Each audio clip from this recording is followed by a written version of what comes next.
Seguimos con otras informaciones. El ejército de Corea del Norte promete una respuesta sin piedad a cualquier provocación estadounidense. Según la agencia oficial norcoreana, citando a fuentes militares, Pyongyang realizará un ataque preventivo contra Estados Unidos en caso de producirse alguna provocación militar, económica o política. Detalla que la reacción de su país será tan despiadada que no permitirá que los agresores sobrevivan. La semana pasada el Pentágono ordenó movilizar al portaaviones Oscar Vinson y a su grupo de ataque y los dirigió hacia las aguas que rodean la península coreana, generando así mayor tensión en la zona.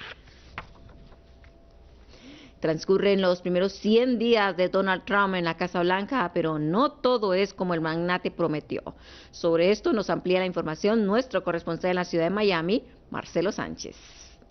2012년 북한은 김일성의 100번째 생일을 맞아 대규모 열병식을 진행했습니다.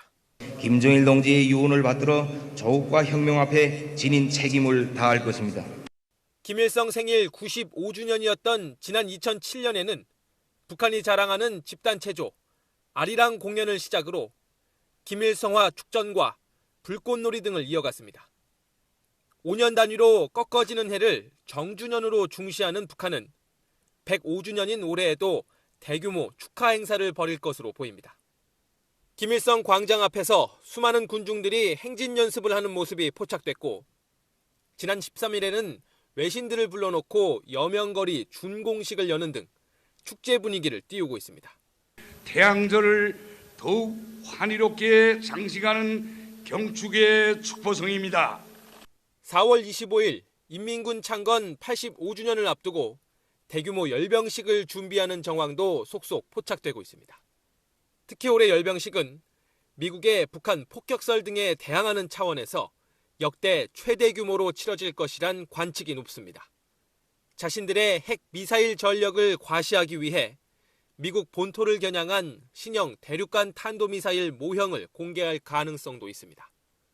한반도의 군사적 긴장이 높은 상황에서 굳이 고강도 도발을 감행하기보다는 열병식에서 신형 전략 무기를 공개함으로써 미국에 굴하지 않는다는 점을 과시하려 할 것으로 보입니다.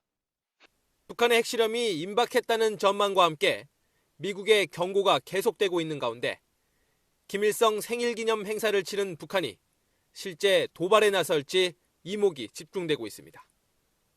YTN 강정규입니다. 북한 외무성 부상, 우리로 치면 외무차관이 어제 한 외신 텔레비전 방송과 인터뷰를 했는데요. 만약 미국이 군사적으로 북한을 도발을 한다면 북한도 전쟁을 불사하겠다. 최고 지도부가 판단만 하면 언제든지 핵실험을 할 것이다. 이렇게 밝혔습니다. 최명신 기자입니다. 북한에 대한 미국의 선제 타격 가능성이 끊임없이 제기되자 북한이 AP통신과의 인터뷰를 자청했습니다. 한성열 외무성 부상은 미국이 선택한다면 전쟁에 나서겠다며 미국이 무모한 군사작전을 한다면 선제 타격으로 대응할 것이라고 말했습니다. 우리도 대응할 준비를 하고 있습니다. 한마디로 말해서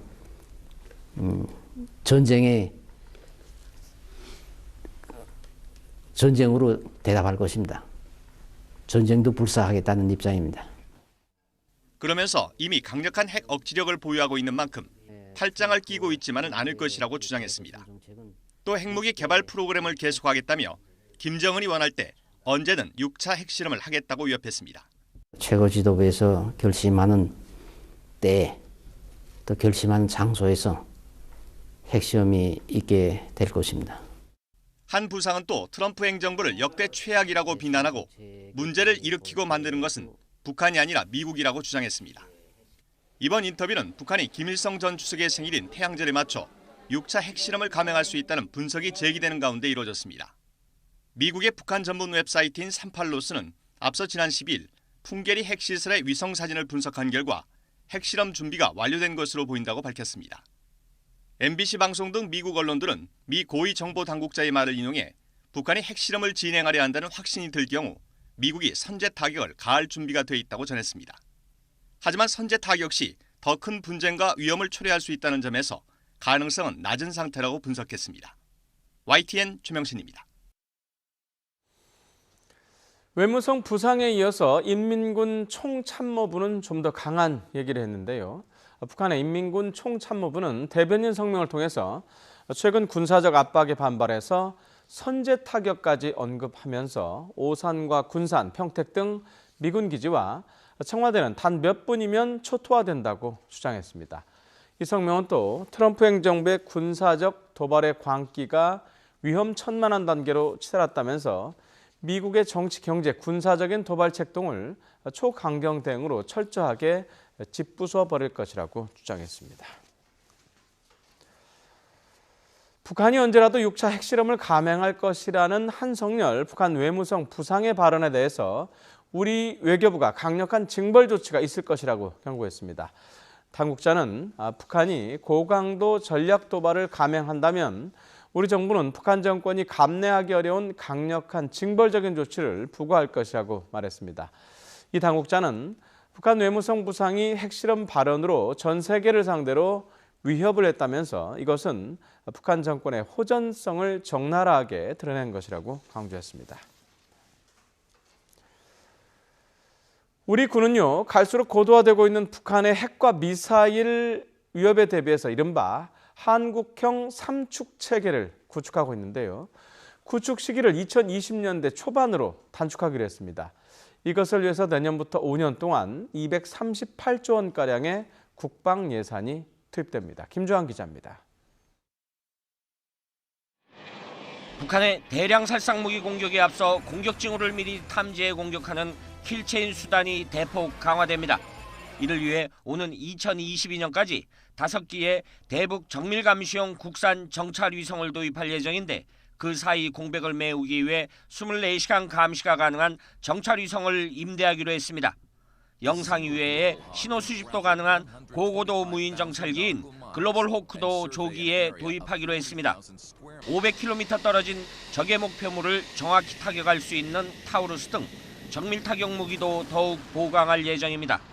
북한이 발사한 미사일이 지상에 도달하기 전에 요격하기 위해 국산 중거리 지대공 미사일인 청궁은 내년부터 실전 배치하기로 했습니다.